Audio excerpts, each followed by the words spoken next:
નમસ્કાર, આપ જોઈ રહ્યા છો સ્પાર્ક ટુડે ન્યૂઝ। સમગ્ર ગુજરાતમાં હાલ કાળઝાળ ગરમી પડી રહી છે, ત્યારે કાળઝાળ ગરમીથી લોકો ત્રાહિમામ પોકારી ઉઠ્યા છે। દાહોદ શહેરમાં દાહોદ સબ જેલના સત્તાધીશો દ્વારા આવી કાળઝાળ ગરમીમાં લોકોને મદદરૂપ થવાના માનવતાભર્યા ઉદ્દેશ્ય સાથે દાહોદ સબ જેલના જેલર તેમજ અન્ય સહકર્મચારીઓ અને બંદીવાન કેદીઓની મદદથી દાહોદ સબ જેલની બહાર લોકો માટે ખાસ છાસનું વિતરણ કરવામાં આવ્યું હતું। કાર્યક્રમ યોજવામાં આવ્યો હતો ત્યારે દાહોદ સબ જેલની બહાર જાહેર રસ્તા પરથી પસાર થતા તેમજ આસપાસના લોકોને ઠંડી છાશ મોટી સંખ્યામાં આપવામાં આવી હતી। ખાસ કરીને કાળઝાળ ગરમીમાં મજૂરી કામ કરતા અવર જવર લોકો, વાહન ચાલકો, રાહદારીઓ તેમજ આસપાસના ગ્રામીણ વિસ્તારના લોકોએ છાશનો લાવો લીધો હતો। હીરાલાલ સોલંકી, પેરાલીગલ વોલેન્ટિયર, જિલ્લા કાનૂની સેવા સત્તા મંડળ। જ્યારથી હું આ જેલ વિઝિટ કરું છું ત્યારથી નવીનતા જેલના સ્ટાફ અલગ અલગ પ્રવૃત્તિ કરે છે। અંદર જ્યારે પણ કોઈ વાર તહેવાર હોય ત્યારે કેદીઓ માટે, બંદીવાનો માટે કંઈક ને કંઈક કરતા હોય છે।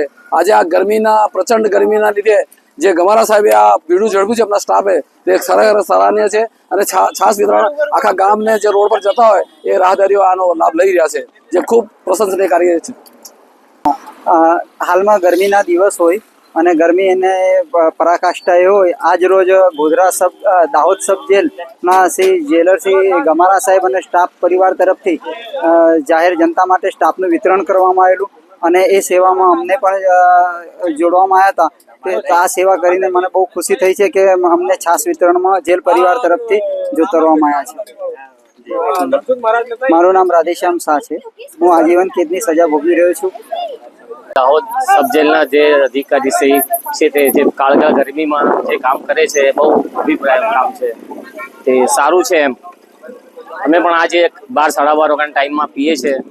આજે દિલને અને મનને અને બધાને ઠંડક થઈ છે। મુર્તુજા છે। મારું નામ ML ગમારા। 2 દિવસ પહેલાં અમોએ એક સ્ટાફ મિટિંગ રાખેલી, એમાં સર્વે કર્મચારીઓને અમે એક વિચાર આવ્યો કે આપણે બધા ભેગા થઈ અને જેલની બહાર મફત છાસ વિતરણનો કાર્યક્રમ રાખીએ। સર્વ કર્મચારીઓ સંમત થયા। અત્યારે અમારે 3 દિવસ સુધી કન્ટિન્યુ આવી રીતે મફત છાસ વિતરણનો પ્રોગ્રામ જેલના ગેટની બહાર રાખે છે।